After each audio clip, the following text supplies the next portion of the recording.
बढ़िया खाना था यार, एकदम मजा आ गया। जबरदस्त, एकदम टेस्टी खाना। ओह नहीं नहीं, ऐसा मैं नहीं कह रहा हूँ। वो जो श्रमिक मजदूर ट्रेनों में बैठ के लौट रहे हैं ना, वो कह रहे हैं कि रेलवे वाला खाना इतना अच्छा खिला रहे हैं कि वो मतलब, और इतना ज्यादा खिला रहे हैं ना कि वो खा नहीं पा रहे हैं, इसलिए शायद फेंक दे रहे हैं। ले जाओ सर।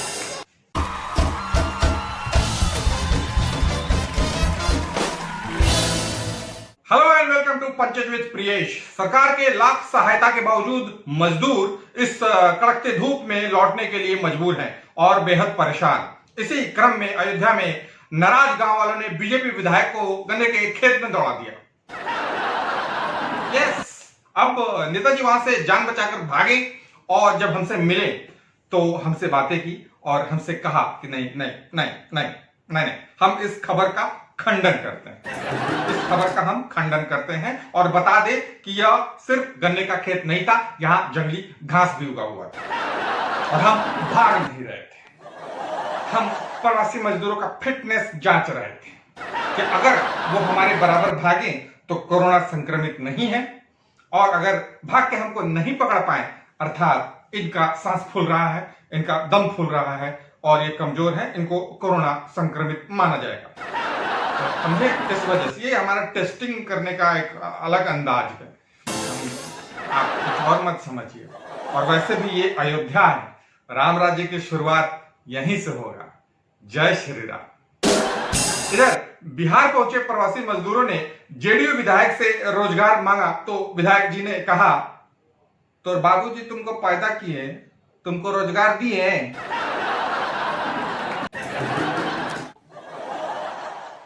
और क्या, ये तो हाल समाचार पूछने जाओ, ऊपर से हम ही को ट्रोल कर रहा है।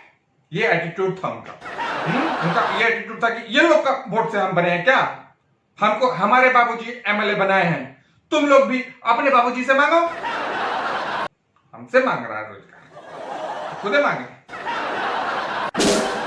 वैसे ये वीडियो जब वायरल हो गया तो विधायक जी ने बताया कि अरे ये तो पारिवारिक रिश्ता है हमारा उसके साथ, हमारे परिवार का बच्चा। मतलब जब परिवार का बच्चा प्रवासी मजदूर है तो क्षेत्र के लोग घंटा रोजगार की उम्मीद कर रहे थे इनसे। वैसे इस मुद्दे पे क्वारंटाइन सेंटर में कुछ मजदूर जो पहले से मौजूद थे, उन्होंने नीतीश कुमार जी से कहा कि सर कुछ भी करके बिहार में रोजगार का इंतजाम कीजिए। उन्होंने गाकर भी कहा, नून रोटी खाएंगे, बाहर कमाने नहीं जाएंगे। इस पर नीतीश कुमार ने गंभीरता से विचार किया और कहा, ठीक है ठीक है।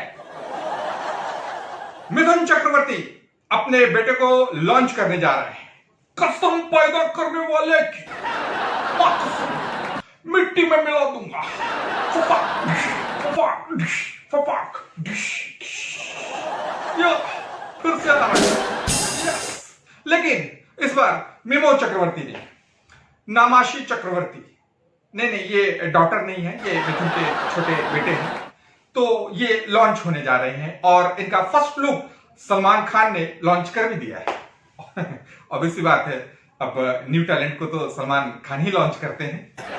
ना ना ना ना ना नहीं, नेपोटिज्म नहीं कहिए, नेपोटिज्म अच्छा नहीं लगता है बॉलीवुड वाले को, मत कहिए जी। इस फिल्म को डायरेक्ट किया है राजकुमार संतोषी ने, जिन्होंने घायल, घातक, दामिनी, बरसात, the legend of Bhagat Singh जैसी हिट फिल्में दी हैं।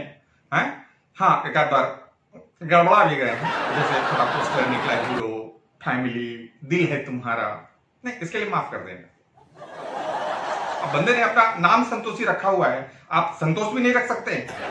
बहरहाल नमासी, हमारी वेल विशेस तुम्हारे साथ हैं और तुम्हारी फिल्म हिट हो या फ्लॉप, लेकिन हम तुम्हें अपने दिल में बैठाएंगे क्योंकि तुम हमारे मिथुनवा के बेटा हो।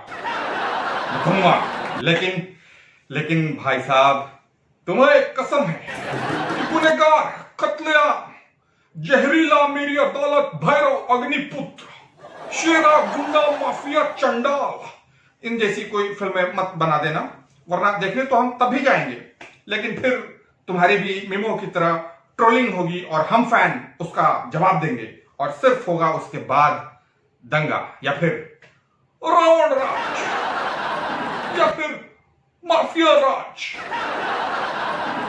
ओ ओ ओ आने दो भाई, पहले मिथुन के बेटे को आने दो।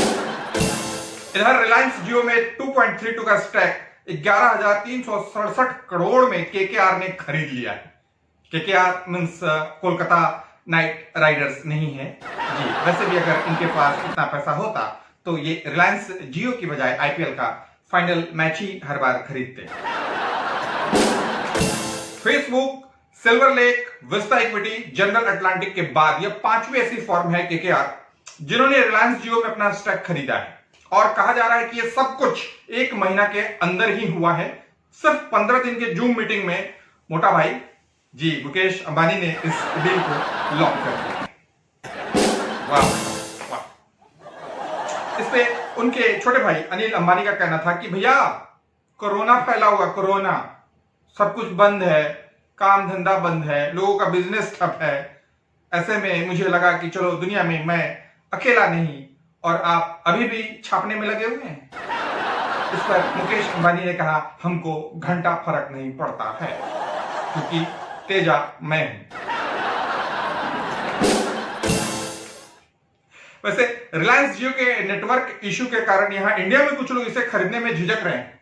इस पर मुकेश अंबानी का साफ साफ शब्दों में यह कहना है कि प्यारे चिंदी चोरों, तुम्हें अपनी चीजों में हमेशा प्रॉब्लम दिखती है। इतना सस्ता करके बेच रहा हूं तो भी नेटवर्क की प्रॉब्लम हो रही है। अगर फोन पे बात नहीं सही तो डाटा तो सस्ता है, चैट कर लिया करो फेसबुक पे, व्हाट्सएप पे। फोन पे बतियाओगे तभी बात होगा। तो खरीदना है तो खरीदो, वरना बाहर तो मैं बेच ही दूंगा क्योंकि तेजा मैं हूं। आइए अब देखते हैं आज का बिलीव इट और नॉट।